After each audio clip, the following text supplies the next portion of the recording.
बोलो गुरुदेव भगवान की जय। प्यारे कृष्ण कन्हैया लाल की जय। पद्म पुराण सृष्टि खंड भीम द्वादशी व्रत का विधान। भीष्म जी ने कहा, विप्रवर, भगवान शंकर ने जिन वैष्णव धर्मों का उपदेश किया है उनका मुझसे वर्णन कीजिए। वे कैसे हैं और उनका फल क्या है? पुलस्त जी बोले, राजन, प्राचीन रथंतर कल्प की बात है। पिनाकधारी भगवान शंकर मंदराचल पर विराजमान थे।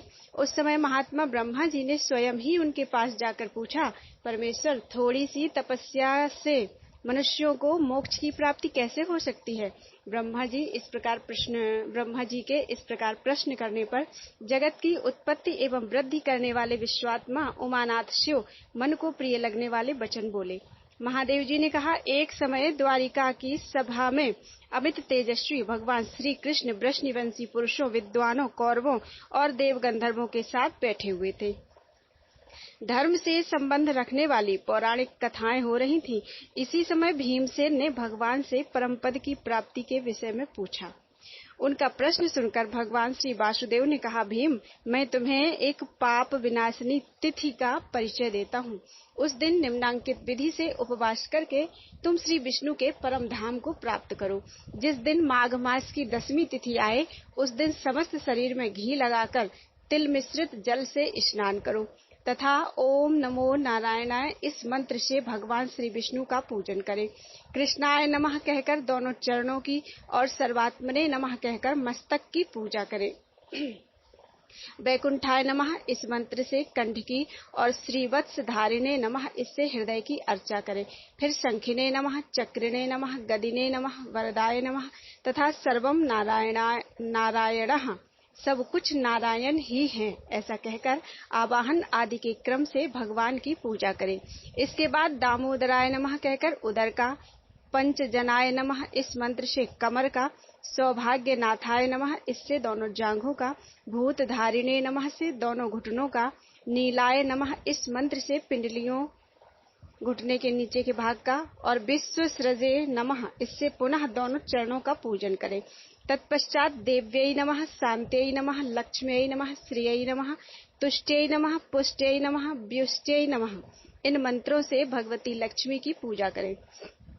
इसके बाद वायु वेगाय नमः, पक्षिणे नमः, विषम प्रमथनाय नमः, विहंगनाथाय नमः इन मंत्रों के द्वारा गरुड़ जी की पूजा करनी चाहिए।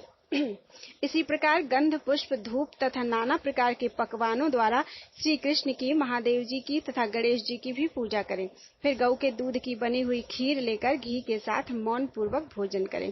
भोजन के अनंतर विद्वान पुरुष 100 पग चलकर बरगद अथवा खैरे की दातून लें, उसके द्वारा दांतों को साफ करें। फिर मुंह धोकर आचमन करें। सूर्यास्त होने के बाद उत्तराभिमुख बैठकर सायंकाल की संध्या करें। उसके अंत में यह कहें, भगवान श्री नारायण को नमस्कार है, भगवान मैं आपकी शरण में आया हूँ, इस प्रकार प्रार्थना करके रात्रि में शयन करें। दूसरे दिन एकादशी को निराहार रहकर भगवान केशव की पूजा करें और रात भर बैठा रहकर शेषशायी भगवान की आराधना करें।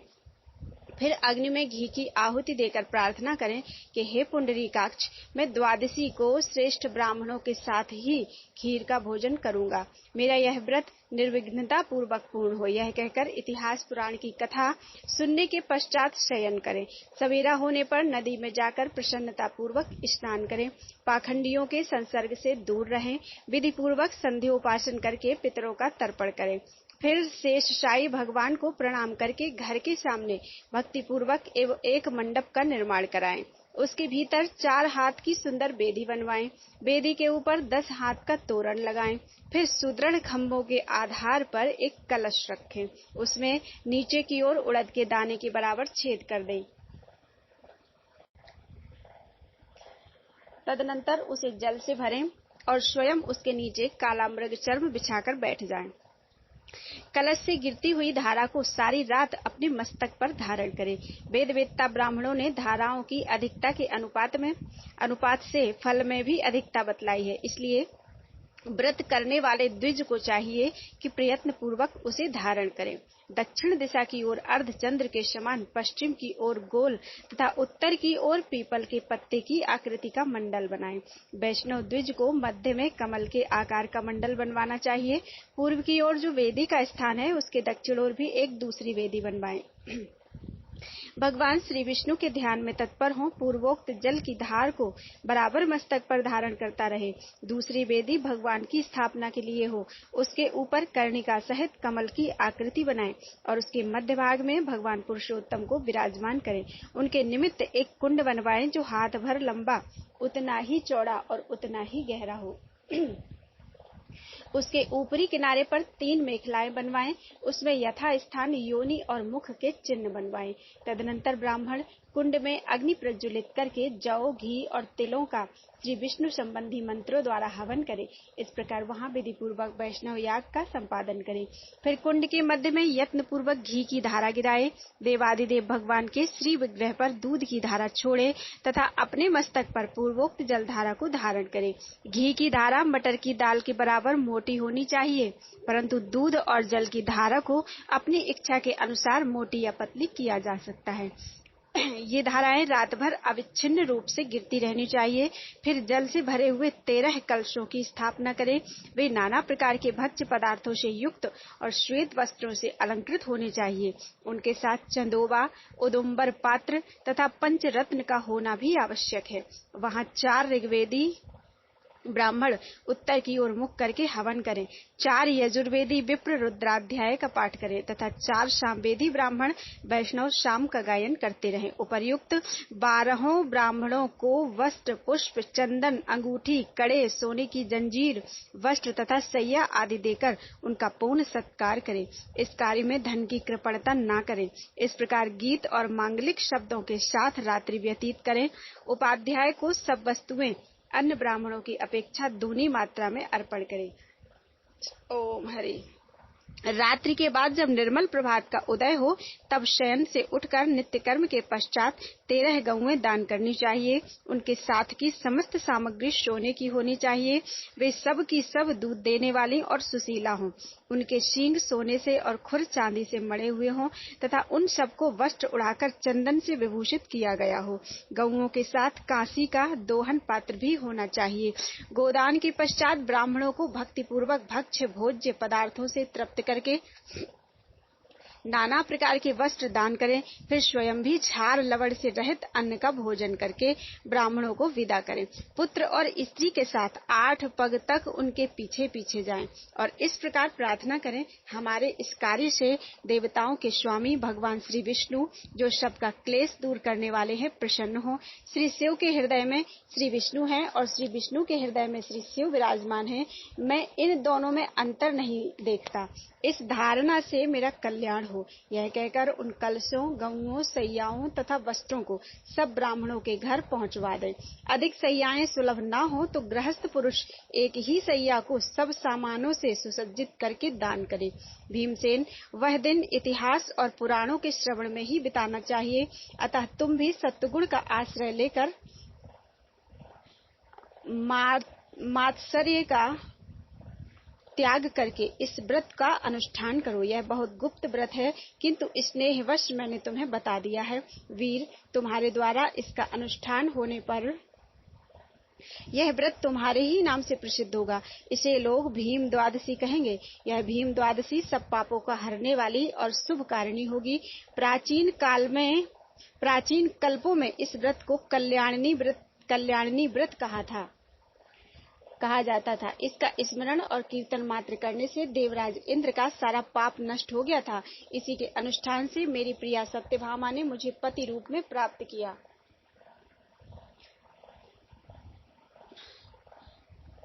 इस कल्याणमयी तिथि को सूर्यदेव ने सहस्रों धाराओं से स्नान किया था, जिससे उन्हें तेजोमय शरीर की प्राप्ति हुई थी। इंद्रादि देवताओं तथा करोड़ों दैत्यों ने भी इस व्रत का अनुष्ठान किया है। यदि एक मुख में 10,000 करोड़ जिह्वाएं हों तो भी इसके फल का पूरा वर्णन नहीं किया जा सकता।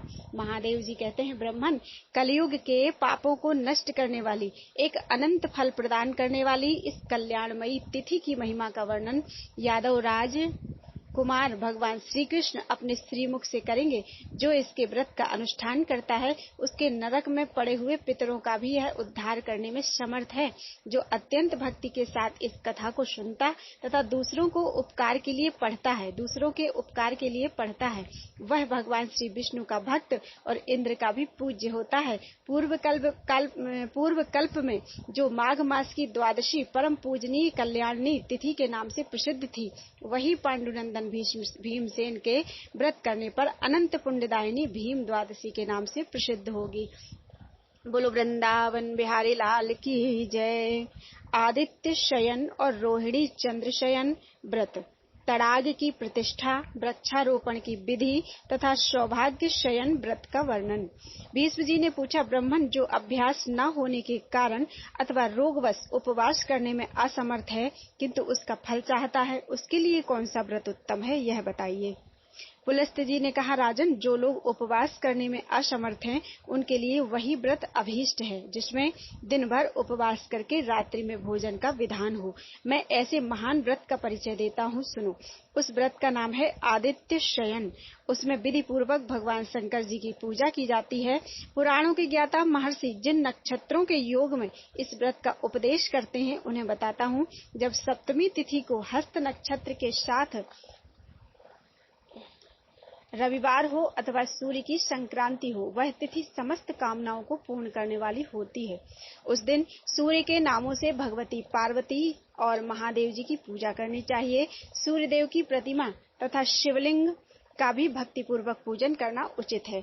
हस्त नक्षत्र में सूर्याय नमः का उच्चारण करके सूर्य देव के चरणों की, चित्रा नक्षत्र में अर्काय नमः कहकर उनके गुल्फों की, स्वाति नक्षत्र में पुरुषोत्तमाय नमः से पिंडलियों की, विशाखा में धात्रे नमः से घुटनों की तथा अनुराधा में सहस्रभान्वे नमः से दोनों जांघों की पूजा करनी चाहिए।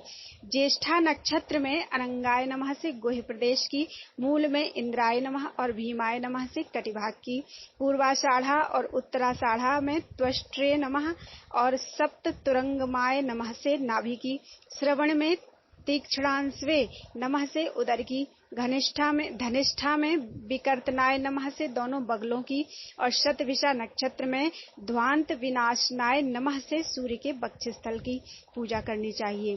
पूर्वा और उत्तरा भाद्रपदा में चंडकराय नमः से दोनों भुजाओं का, रेवती में सामनाम धीसाय नमः से दोनों हाथों का, अश्विनी में सप्ताश्व धुरंधराय नमः से नखों का और भरणी में दिवाकराय नमः से भगवान सूर्य के कंठ का पूजन करें। कृत्तिका में ग्रीवा की, रोहिणी में ओठों की, मृगशिरा में जिह्वा की तथा आर्द्रा में हरये नमः से सूर्यदेव की दांतों की अर्चना करें। हरये नमः।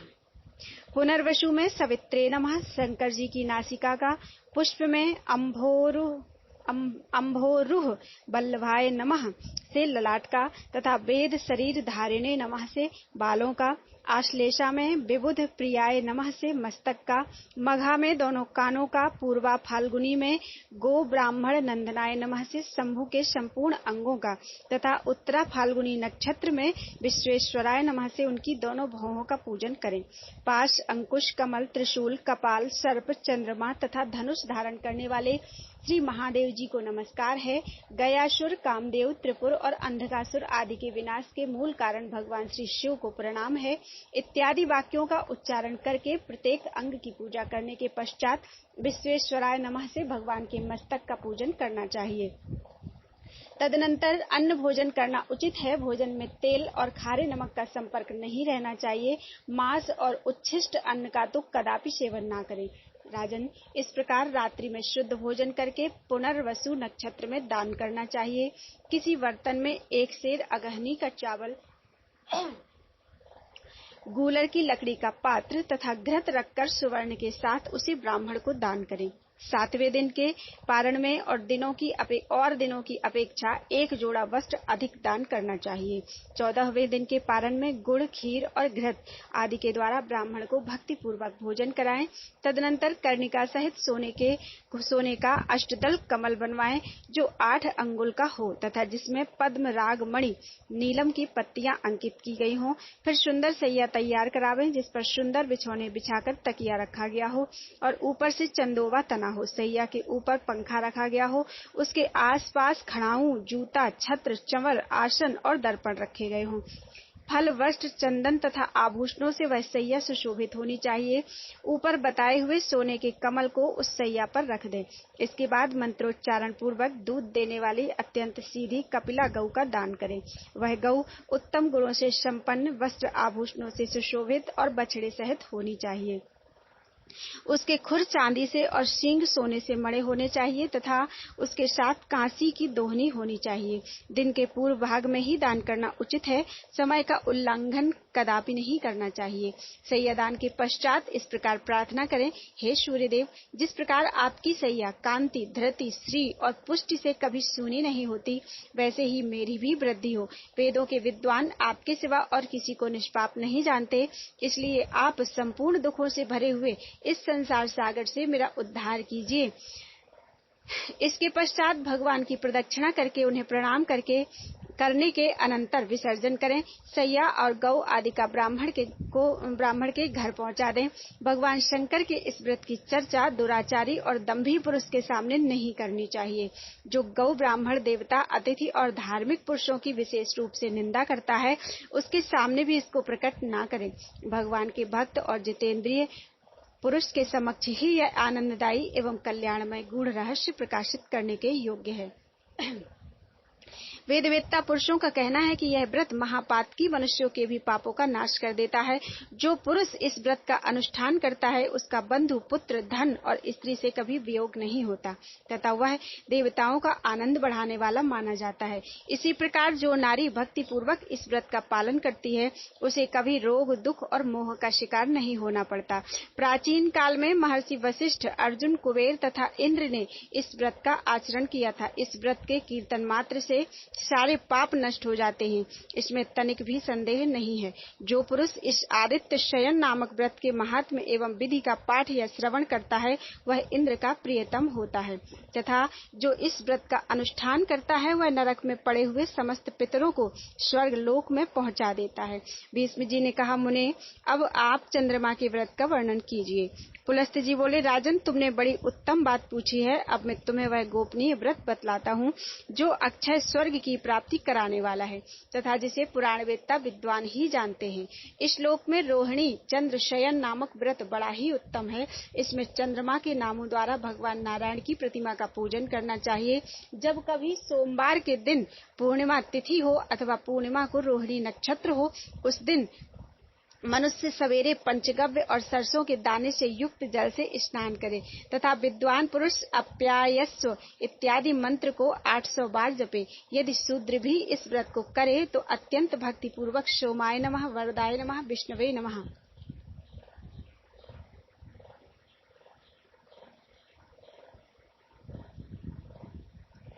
इन मंत्रों का जप करे और पाखंडियों से, विधर्मियों से बातचीत ना करे। जप करने के पश्चात घर आकर फल फूल आदि के द्वारा भगवान श्री मधुसूदन की पूजा करे। साथ ही चंद्रमा के नामों का उच्चारण करता रहे। सोमाय शांताय नमः कहकर भगवान के चरणों का, अनंत धामने नमः का उच्चारण करके उनके घुटनों का और पिंडलियों का, जलोदराय नमः से दोनों जांघों का, काम सुख प्रदाय नमः से चंद्र रूप भगवान के कटिभाग का, अमृतोदराय नमः से उदर का, शशांकाय नमः से नाभिका, चंद्राय नमः से मुखमंडल का, द्विजनाम अधिपाय नमः से दांतों का, चंद्रमसे नमः से मुंह का, कौमोदवन प्रियाय नमः से ओठों का, वनौषधीनाम अधिनाथाय नमः से नासिका का, आनंद बीजाय नमः से दोनों भौहों का, इंद्रिवर व्यासकराय नमः से भगवान श्री कृष्ण के कमल सदृश नेत्रों का, समस्त असुर वंदिताय दैत्य निषूदनाय नमः से दोनों कानों का, उदधि प्रियाय नमः से चंद्रमा के ललाट का, सुषुम्नाधिपतये नमः से केशों का, शशांकाय नमः से मस्तक का और विश्वेश्वराय नमः से भगवान मुरारी के किरीट का पूजन करें। फिर रोहिणी नामधेय लक्ष्मी, सौभाग्य, सौख्यामृत सागराय पद्मश्री नमः, रोहिणी नाम धारण करने वाली लक्ष्मी के सौभाग्य और सुख रूप अमृत के समुद्र तथा कमल की सी कांति वाले भगवान को नमस्कार है।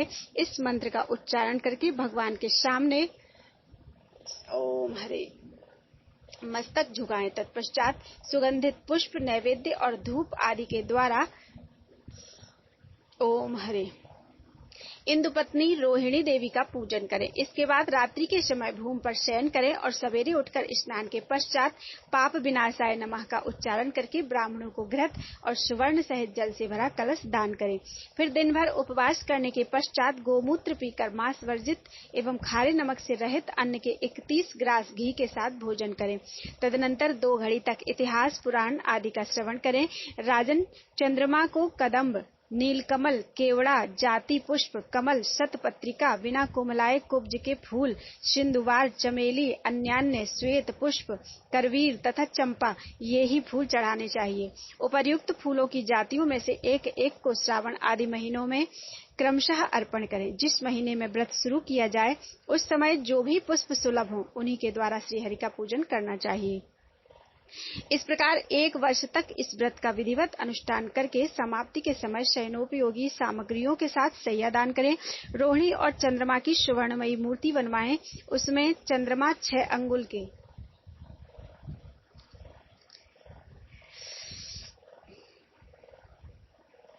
और रोहिणी 4 अंगुल की होनी चाहिए। 8 मोतियों से युक्त श्वेत नेत्रों वाली उन प्रतिमाओं को अक्षत से भरे हुए कांसी के पात्र में रखकर दुग्धपूर्ण कलश के ऊपर स्थापित कर दें। फिर वस्त्र और दोहिनी के साथ दूध देने वाली गौ, शंख तथा पात्र प्रस्तुत करें। उत्तम गुणों से युक्त ब्राह्मण दंपत्ति को बुलाकर उन्हें आभूषणों से अलंकृत करें तथा मन में यह भावना रखें कि ब्राह्मण दंपत्ति के रूप में ये रोहिणी सहित चंद्रमा ही विराजमान है। तत्पश्चात इनकी इस प्रकार प्रार्थना करें, चंद्रदेव, आप ही सबको परम आनंद और मुक्ति प्रदान करने वाले हैं। आपकी कृपा से मुझे भोग और मोक्ष दोनों प्राप्त हों। इस प्रकार विनय करके सैया, प्रतिमा तथा धेनु आदि सब कुछ ब्राह्मण को दान कर दें। राजन, जो संसार से भयभीत होकर मोक्ष पाने की इच्छा रखता है उसके लिए यही एक व्रत सर्वोत्तम है। यह रूप और आरोग्य प्रदान करने वाला है। यही पितरों को सर्वदा प्रिय है। जो इसका अनुष्ठान करता है वह त्रिभुवन का अधिपति होकर 2100 कल्पों तक चंद्रलोक में निवास करता है। उसके बाद विद्युत होकर मुक्त हो जाता है। चंद्रमा के नाम कीर्तन द्वारा भगवान श्री मधुसूदन की पूजा का यह प्रसंग जो पढ़ता अथवा सुनता है उसे भगवान उत्तम बुद्धि प्रदान करते हैं और तथा वह भगवान श्री विष्णु के धाम में जाकर देव समूह के द्वारा पूजित होता है। भीष्म जी ने कहा, ब्राह्मण, अब मुझे तालाब, बगीचा, कुआं, बावली, पुष्करणी तथा देव मंदिर की प्रतिष्ठा आदि का विधान बतलाइए। पुलस्त्य जी बोले, महाबाहु सुनो, तालाब आदि की प्रतिष्ठा का जो विधान है उसका इतिहास पुराणों में इस प्रकार वर्णन है। उत्तरायण आने पर शुभ शुक्ल पक्ष में ब्राह्मण द्वारा कोई पवित्र दिन निश्चित करा लें। उस दिन ब्राह्मणों का वरण करें और तालाब के समीप जहाँ कोई अपवित्र वस्तु ना हो 4 हाथ लंबी और उतनी ही चौड़ी चौकोर वेदी बनाएं। वेदी सब ओर से समतल हो और चारों दिशाओं में उसका मुख हो। फिर 16 हाथ का मंडप तैयार कराएं जिसके चारों ओर एक एक दरवाजा हो। वेदी के सब ओर कुंडों का निर्माण कराएं। कुंडों की संख्या 9, 7 या 5 होनी चाहिए। कुंडों की लंबाई चौड़ाई एक एक रत्न की तथा वे सभी 3-3 मेखलाओं से सुशोभित हों। उनमें यथास्थान योनि और मुख भी बने होना चाहिए। योनि की लंबाई 1 बित्ता और चौड़ाई 6-7 अंगुल की हो। मेखलाएं 3 पर्व ऊंची और 1 हाथ लंबी होनी चाहिए। वे चारों ओर से एक समान एक रंग की हों। सबके समीप ध्वजा और पताकाएं लगानी चाहिए। मंडप के चारों ओर क्रमशः पीपल, गूलर, पाकड़ और बरगद की शाखाओं के दरवाजे बनाए जाएं। वहां 8 होता, 8 द्वारपाल और 8 जप करने वाले ब्राह्मणों का वरण किया जाए। वे सभी ब्राह्मण वेद के परगामी विद्वान होने चाहिए। सब प्रकार के शुभ लक्षणों से संपन्न, मंत्रों के ज्ञाता, जितेंद्रिय, कुलीन, शीलवान एवं श्रेष्ठ ब्राह्मणों को ही इस कार्य में नियुक्त करना चाहिए। प्रत्येक कुंड के पास कलश, यज्ञ सामग्री, निर्मल आसन और दिव्य एवं विस्तृत ताम्र पात्र प्रस्तुत रहें। तदनंतर प्रत्येक देवता के लिए नाना प्रकार की बलि, दही, अक्षत आदि उत्तम भक्ष्य पदार्थ उपस्थित करें। विद्वान आचार्य मंत्र पढ़कर उन सामग्रियों के द्वारा पृथ्वी पर सब देवताओं के लिए बलि समर्पण करें। अरत्नी के बराबर एक यूप यानी यज्ञ स्तंभ स्थापित किया जाए जो किसी दूध वाले वृक्ष की शाखा का बना हुआ हो। ऐश्वर्य चाहने वाले पुरुष को यजमान के शरीर के बराबर ऊंचा यूप स्थापित करना चाहिए। उसके बाद 25 ऋत्विजों का वरण करके उन्हें सोने के आभूषणों से विभूषित करें। सोने से बने कुंडल, बाजूबंद, कड़े, अंगूठी, पवित्री तथा नाना प्रकार के वस्त्र, ये सभी आभूषण प्रत्येक ऋत्विज को बराबर दें और आचार्य को दूना अर्पण करें। इसके सिवा उन्हें शैया तथा अपने को प्रिय लगने वाली अन्यान्य वस्तुएं भी प्रदान करें। सोने का बना हुआ कछुआ और मगर, चांदी के मत्स्य और दुंदुभ, तांबे के केकड़ा और मेढक तथा लोहे के 2 सूस बनवाकर सबको सोने के पात्र में रखें। इसके बाद यजमान वेदज्ञ विद्वानों की बताई हुई विधि के अनुसार सर्वौषधि मिश्रित जल से स्नान करके श्वेत वस्त्र और श्वेत माला धारण करें। फिर श्वेत चंदन लगाकर पत्नी और पुत्र पौत्रों के साथ पश्चिम द्वार से यज्ञ मंडप में प्रवेश करें। उस समय मांगलिक शब्द होने चाहिए और भेरी आदि बाजे बजने चाहिए। तदनंतर विद्वान पुरुष 5 रंग के चूड़ों से मंडल बनाएं और उसमें 16 अरों से युक्त चक्र चिन्हित करें। उसके गर्भ में कमल का आकार बनाएं। चक्र देखने में सुंदर और चौकोर हो, चारों ओर से गोल होने के साथ ही मध्य भाग में अधिक शोभायमान जान पड़ता हो। उस चक्र को वेदी के ऊपर स्थापित करके उसके चारों ओर प्रत्येक दिशा में मंत्र पाठ पूर्वक ग्रहों और लोकपालों की स्थापना करें। फिर मध्य भाग में वरुण संबंधी मंत्रों का उच्चारण करते हुए एक कलश स्थापित करें और उसी के ऊपर ब्रह्मा, शिव, विष्णु, गणेश, लक्ष्मी तथा पार्वती जी की भी स्थापना करें। इसके पश्चात संपूर्ण लोकों की शांति के लिए भूत समुदाय को स्थापित करें। इस प्रकार पुष्प, चंदन और फलों के द्वारा सबकी स्थापना करके कलशों के भीतर पंचरत्न छोड़कर उन्हें वस्त्रों से आवेष्टित कर दें। फिर पुष्प और चंदन के द्वारा उन्हें अलंकृत करके द्वार रक्षा के लिए नियुक्त ब्राह्मणों से वेद पाठ करने के लिए कहें और स्वयं आचार्य का पूजन करें। पूर्व द्वार की ओर 2 ऋग्वेदी, दक्षिण द्वार पर 2 यजुर्वेदी, पश्चिम द्वार पर 2 सामवेदी तथा उत्तर द्वार पर 2 अथर्ववेदी विद्वानों को रखना चाहिए। यजमान मंडल के दक्षिण भाग में उत्तराभिमुख होकर बैठे और द्वार रक्षक विद्वानों से कहे, आप लोग वेद पाठ करें। फिर यज्ञ कराने वाले आचार्य से कहें, आप यज्ञ प्रारंभ कराएं। तत्पश्चात जप करने वाले ब्राह्मणों से कहें, आप लोग उत्तम मंत्र का जप करते रहें। इस प्रकार सबको प्रेरित करके मंत्रज्ञ पुरुष अग्नि को प्रज्वलित करे तथा मंत्र पाठ पूर्वक घी और समिधाओं की आहुति दे। ऋत्विजों को भी वरुण संबंधी मंत्रों द्वारा सब ओर से हवन करना चाहिए। ग्रहों के निमित्त विधिवत आहुति देकर उस यज्ञ कर्म में इंद्र, शिव, मरुद्गण और लोकपालों के निमित्त भी विधि पूर्वक होम करें। पूर्व द्वार पर नियुक्त ऋग्वेदी ब्राह्मण शांति, रुद्र, पवमान, सुमंगल तथा पुरुष संबंधी सूक्तों का पृथक पृथक जप करें। दक्षिण द्वार पर स्थित यजुर्वेदी विद्वान इंद्र, रुद्र, सोम, कूष्मांड, अग्नि तथा सूर्य संबंधी सूक्तों का जप करें। पश्चिम द्वार पर रहने वाले सामवेदी ब्राह्मण वैराज शाम, पुरुष सूक्त, सुपर्ण सूक्त, रुद्र संहिता, शिशु सूक्त, पंच निधन सूक्त, गायत्र शाम, ज्येष्ठ शाम, वामदेव्य शाम, बृहत शाम, रौरव शाम, रथंतर शाम, गोव्रत, विकीर्ण, रक्षोघ्न और यम संबंधी शामों का गान करें। उत्तर द्वार के अथर्ववेदी विद्वान मन ही मन भगवान वरुण देव की शरण लें। शांति और पुष्टि संबंधी मंत्रों का जप करें। इस प्रकार पहले दिन मंत्रों द्वारा देवताओं की स्थापना करके हाथी और घोड़े के पैरों के नीचे की, जिस पर रथ चलता हो, ऐसी सड़क की बावी की, 2 नदियों के संगम की, गौशाला की तथा साक्षात गऊओं के पैर के नीचे की मिट्टी लेकर कलशों में छोड़ दें। उसके बाद सर्वौषधि गोरोचन, सरसों के दाने, चंदन और गूगल भी छोड़ें। फिर पंचगव्य मिलाकर उन कलशों के जल से यजमान का विधि पूर्वक अभिषेक करें। पंचगव्य दधि, दूध, घी, गोबर और गोमूत्र। अभिषेक के समय विद्वान पुरुष वेद मंत्रों का पाठ करते रहें। इस प्रकार शास्त्र विहित कर्मों के द्वारा रात्रि व्यतीत करके निर्मल प्रभात का उदय होने पर हवन के अंत में ब्राह्मणों को 100, 50, 36 अथवा 25 गौ का दान करें। तदनंतर शुद्ध एवं सुंदर लग्न आने पर वेद पाठ, संगीत तथा नाना प्रकार के बाजों की मनोहर ध्वनि के साथ एक गौ को स्वर्ण से अलंकृत करके तालाब के जल में उतारें और उसे सामगान करने वाले ब्राह्मण को दान दें। तत्पश्चात पंचरत्नों से युक्त सोने का पात्र लेकर उसमें पूर्वोक्त मगर और मछली आदि को रखें। उसे किसी बड़ी नदी से मंगाए हुए जल से भर दें। फिर उस पात्र को दही अक्षत से विभूषित करके वेद और वेदांगों के विद्वान 4 ब्राह्मण हाथ से पकड़ें और यजमान की प्रेरणा से उसे उत्तराभिमुख उलटकर तालाब के जल में डाल दें। इस प्रकार आपो मयो इत्यादि मंत्र के द्वारा उसे जल में डालकर पुनः सब लोग यज्ञ मंडप में आ जाएं और यजमान सदस्यों की पूजा करके सब और देवताओं के उद्देश्य से बलि अर्पण करें। इसके बाद लगातार 4 दिनों तक हवन होना चाहिए। चौथे दिन चतुर्थी कर्म करना उचित है, उसमें भी यथाशक्ति दक्षिणा देनी चाहिए। चतुर्थी कर्म पूर्ण करके यज्ञ संबंधी जितने पात्र और सामग्री हो उन्हें ऋत्विजों में बराबर बांट देना चाहिए। फिर मंडप को भी विभाजित करें, सुवर्ण पात्र और सैया किसी ब्राह्मण को दान कर दें। ओम हरि। इसके बाद अपनी शक्ति के अनुसार 1000, 108, 50 अथवा 20 ब्राह्मणों को भोजन कराएं। पुराणों में तालाब की प्रतिष्ठा के लिए यही विधि बतलाई गई है। कुआं, बावली और पुष्करणी के लिए भी यही विधि है।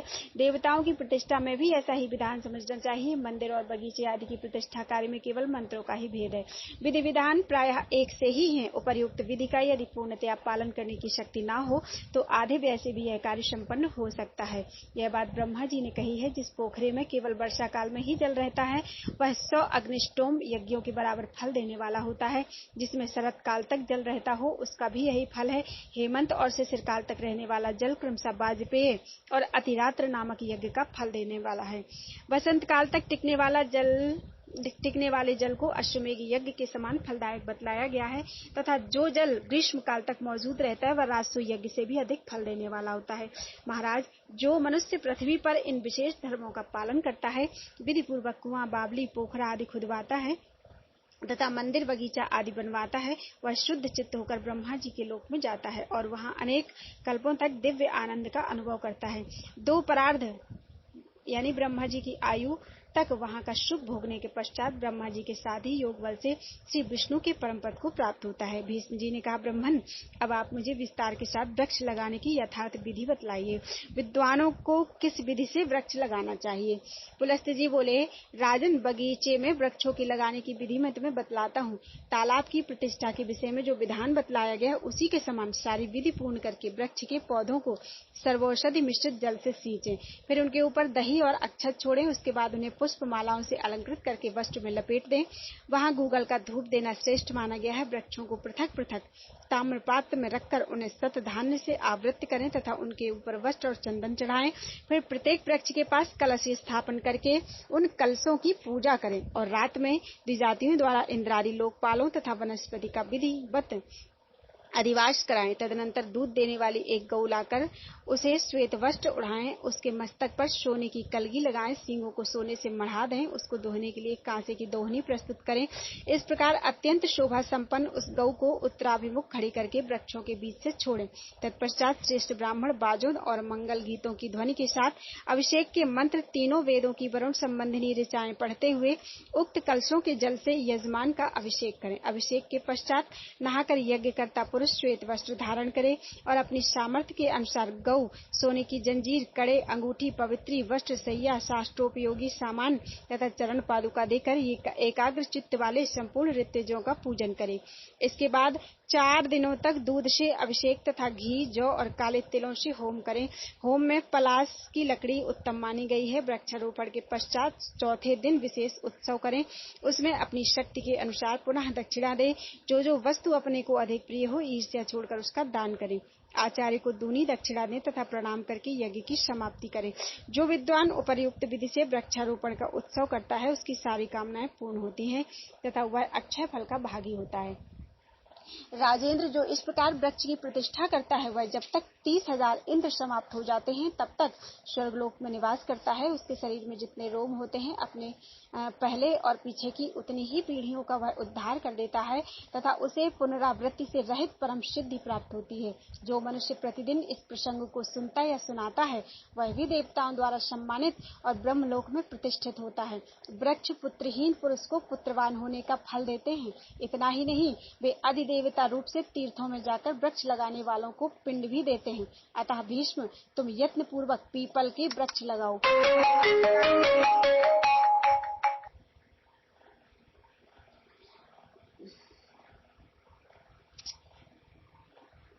वह अकेला ही तुम्हें 1000 पुत्रों का फल देगा। पीपल का पेड़ लगाने से मनुष्य धनी होता है। अशोक शोक का नाश करने वाला है। पाकड़ यज्ञ का फल देने वाला बताया गया है। नीम का वृक्ष आयु प्रदान करने वाला माना गया है। जामुन कन्या देने वाला कहा गया है। अनार का वृक्ष पत्नी प्रदान करने वाला है। पीपल रोग का नाशक और पलाश ब्रह्म तेज प्रदान करने वाला है। जो मनुष्य बहेड़े का वृक्ष लगाता है वह प्रेत होता है। अंकोल लगाने से वंश की वृद्धि होती है। खैर का वृक्ष लगाने से आरोग्य की प्राप्ति होती है। नीम लगाने पर भगवान सूर्य प्रसन्न होते हैं। बेल के वृक्ष में भगवान शंकर का और गुलाब के पेड़ में देवी पार्वती का निवास है। अशोक वृक्ष में अप्सराएं और कुंद मोगरे के पेड़ में श्रेष्ठ गंधर्व निवास करते हैं। वैद का वृक्ष लुटेरों को भय प्रदान करने वाला है। चंदन और कटहल के वृक्ष क्रमशः पुण्य और लक्ष्मी देने वाले हैं। चंपा का वृक्ष सौभाग्य प्रदान करता है। ताड़ का वृक्ष संतान का नाश करने वाला है। मौलसिरी से कुल की वृद्धि होती है। नारियल लगाने वाला अनेक स्त्रियों का पति होता है। दाख का पेड़ सर्वांग सुंदरी स्त्री प्रदान करने वाला है। केवड़ा शत्रु का नाश करने वाला है। इसी प्रकार अन्य वृक्ष भी जिनका यहाँ नाम नहीं लिया गया यथा योग्य फल प्रदान करने वाले हैं। जो लोग वृक्ष लगाते हैं उन्हें परलोक में प्रतिष्ठा प्राप्त होती है। पुलस्त्य जी कहते हैं, राजन, इसी प्रकार एक दूसरा व्रत बतलाता हूँ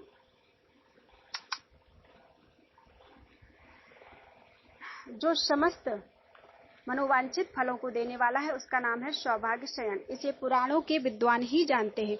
पूर्व काल में जब भूलोक, भुवरलोक, स्वरलोक तथा महरलोक आदि संपूर्ण लोक दग्ध हो गए, तब समस्त प्राणियों का सौभाग्य एकत्रित होकर बैकुंठ में जा भगवान श्री विष्णु के वक्षस्थल में स्थित हो गया। तदनंतर दीर्घ काल के पश्चात जब पुनः सृष्टि रचना का समय आया, तब प्रकृति और पुरुष से युक्त संपूर्ण लोकों के अहंकार से आवृत्त हो जाने पर श्री ब्रह्मा जी तथा श्री भगवान श्री विष्णु जी में स्पर्धा जागृत हुई। उस समय एक पीले रंग की भयंकर अग्निज्वाला प्रकट हुई। उससे भगवान का वक्षस्थल तप उठा, जिससे वह सौभाग्य पुंज वहां से गलित हो गया। श्री विष्णु के वक्षस्थल का वह सौभाग्य अभी रस रूप होकर धरती पर गिरने नहीं पाया था कि ब्रह्मा जी के बुद्धिमान पुत्र दक्ष ने उसे आकाश में ही रोककर पी लिया। दक्ष के पीते ही वह अद्भुत रूप और लावण्य प्रदान करने वाला सिद्ध हुआ। प्रजापति दक्ष का बल और तेज बढ़ गया। उसके पीने से बचा हुआ जो अंश पृथ्वी पर गिर पड़ा वह 8 भागों में बट गया। उनमें से 7 भागों में 7 सौभाग्यदायिनी औषधियां उत्पन्न हुई, जिनके नाम इस प्रकार हैं: ईख, तरुराज, निष्पाव, राजधान्य, साली या अगहनी, गोक्षीर यानी क्षीर जीरक, कुसुम्भ और कुसुम। 8वां नमक है। इन 8 की सौभाग्याष्टक संज्ञा कहते हैं। योग और ज्ञान के तत्व को जानने वाले ब्रह्मपुत्र दक्ष ने पूर्व काल में जिस सौभाग्य रस का पान किया था, उसके अंश से उन्हें सती नाम की एक कन्या उत्पन्न हुई। नील कमल के समान मनोहर शरीर वाली वह कन्या लोक में ललिता के नाम से भी प्रसिद्ध है। पिनाकधारी भगवान शंकर ने उस त्रिभुवन सुंदरी देवी के साथ विवाह किया। सती तीनों लोकों की सौभाग्य रूपा हैं। वे भोग और मोक्ष प्रदान करने वाली हैं। उनकी आराधना करने नर या नारी क्या प्राप्त नहीं कर लेते। भगवान भीष्म जी ने पूछा, मुने, जगत धात्री सती की आराधना कैसे की जाती है? जगत की शांति के लिए जो विधान हुआ है मुझे बताने की कृपा कीजिए। पुलस्त्य जी बोले, चैत्र मास के शुक्ल पक्ष की तृतीया को दिन के पूर्व भाग में मनुष्य तिल मिश्रित जल से स्नान करे। उस दिन परम सुंदरी भगवती सती का विश्वात्मा भगवान शंकर के साथ वैवाहिक मंत्रों द्वारा विवाह हुआ था। अतः तृतीया को सती देवी के साथ ही भगवान शंकर का भी पूजन करें। पंचगव्य तथा चंदन मिश्रित जल के द्वारा गौरी और भगवान चंद्रशेखर की प्रतिमा को स्नान कराकर धूप, दीप, नैवेद्य तथा नाना प्रकार के फलों द्वारा उन दोनों की पूजा करनी चाहिए।